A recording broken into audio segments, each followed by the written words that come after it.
মা বাসে দাঁড়িয়ে চলে যায় মেডিকেল কলেজ, এবং মা যখন এমার্জেন্সি দিয়ে ঢুকছে মা দেখে যে একটা মাংসপিণ্ড মায়ের শরীর থেকে বেরিয়ে যায়। সেটাই আমি। আমার দিদিমা মাকে বলেছিলেন যে মেয়ে হলে নাম রাখবে সুমনা, ভালো মনের মেয়ে হবে।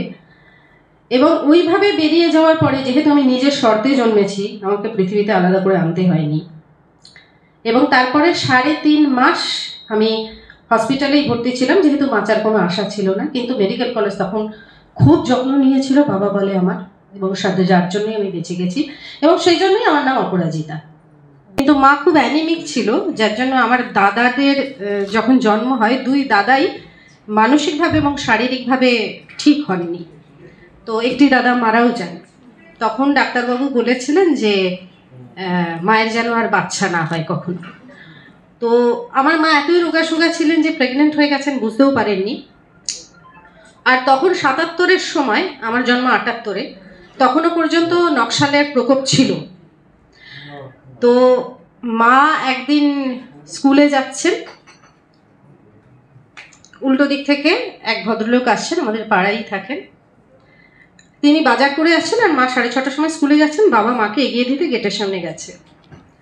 তো উনি বলছেন, বৌদি চললেন স্কুলে? মা বলছে, হ্যাঁ দাদা। পেছন থেকে একদম সোট দিয়ে ওনার গলাটা কেটে দিল, ওনার মুন্ডুটা ছিটকে মায়ের শাড়িতে লাগলো।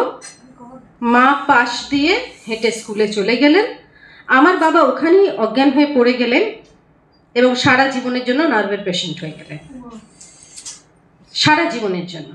দাদা খুব ভালো বলতে পারবেন তো এখানে কি হয়, কোন জায়গা থেকে হয়, কেন মানুষ এরকম হয়ে যায়।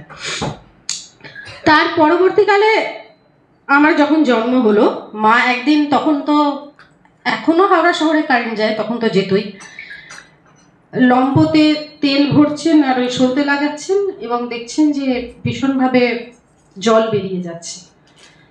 এখনো পর্যন্ত হাওড়ায় ট্যাক্সি যেতে চায় না, তখন তো কোনো প্রশ্নই ওঠে না। তো মা বাবাকে বলছেন ট্যাক্সি ডেকে আনার জন্য। বাবা বেরিয়েছেন, মা দেখছেন আর পারবেন না, এবং তখন 7 মাস। তো মা কি করেন, মা উঠে কদমতলা বাস স্ট্যান্ডে চলে যান। এবার 63 বাসের একটা লোককে বলে, মানে যে ড্রাইভারকে বলে যে তুমি আমাকে মেডিকেল কলেজ নিয়ে চলো। তখন সে বলে, ঠিক আছে বৌদি আপনি বসে যান। বলে, না আমি বসতে পারবো না, বসলে আমার অসুবিধে হচ্ছে।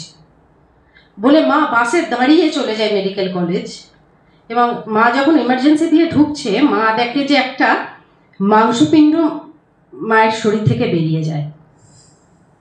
সেটাই আমি। আমার দিদিমা মাকে বলেছিলেন যে মেয়ে হলে নাম রাখবে সুমনা, ভালো মনের মেয়ে হবে। এবং ওইভাবে বেরিয়ে যাওয়ার পরে, যেহেতু আমি নিজের শর্তে জন্মেছি, আমাকে পৃথিবীতে আলাদা করে আনতে হয়নি। এবং তারপরে 3.5 মাস আমি হসপিটালেই ভর্তি ছিলাম, যেহেতু বাঁচার কোনো আশা ছিল না। কিন্তু মেডিকেল কলেজ তখন খুব যত্ন নিয়েছিল বাবা বলে আমার, এবং সাথে যার জন্যই আমি বেঁচে গেছি, এবং সেই জন্যই আমার নাম অপরাজিতা।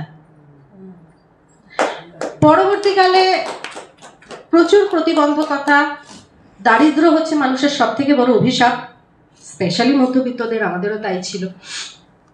তার মধ্যে মা চেষ্টা করতেন আমি যাতে শিল্পী হই। কারণ আমার মা যখন MA ফাইনাল পরীক্ষার আগে সবাই যখন জিজ্ঞাসা করে, মানে প্রিন্সিপাল যখন জিজ্ঞাসা করে কে কি হতে চাও, সবাই বলেছিল আমি পড়বো পড়াবো।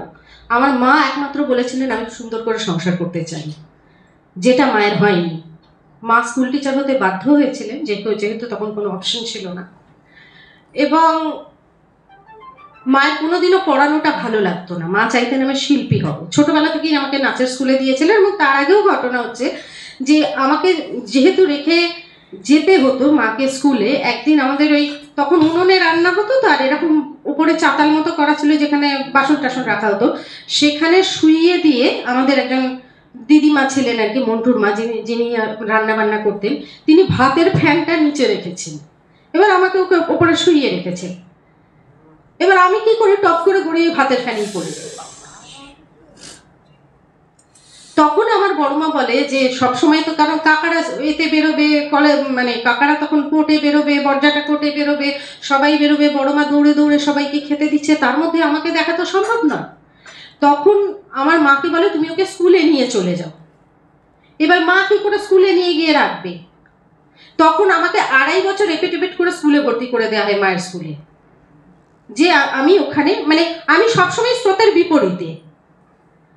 আমার মনে আছে আমি যেদিন প্রথম স্কুলে যাই, ওইটুকুনি বাচ্চা আমি, আমার ছোটবেলায় প্রচন্ড মনে থাকতো, আমি যেদিন প্রথম স্কুলে যাই সেদিন একটা মেয়ে আমাকে বলে, ও মা এসো এসো বনু, এসো এসো কোলে এসো। সেই আমার বন্ধু রাত্রি, এখনো পর্যন্ত বন্ধু, আমার ওকেই মনে আছে।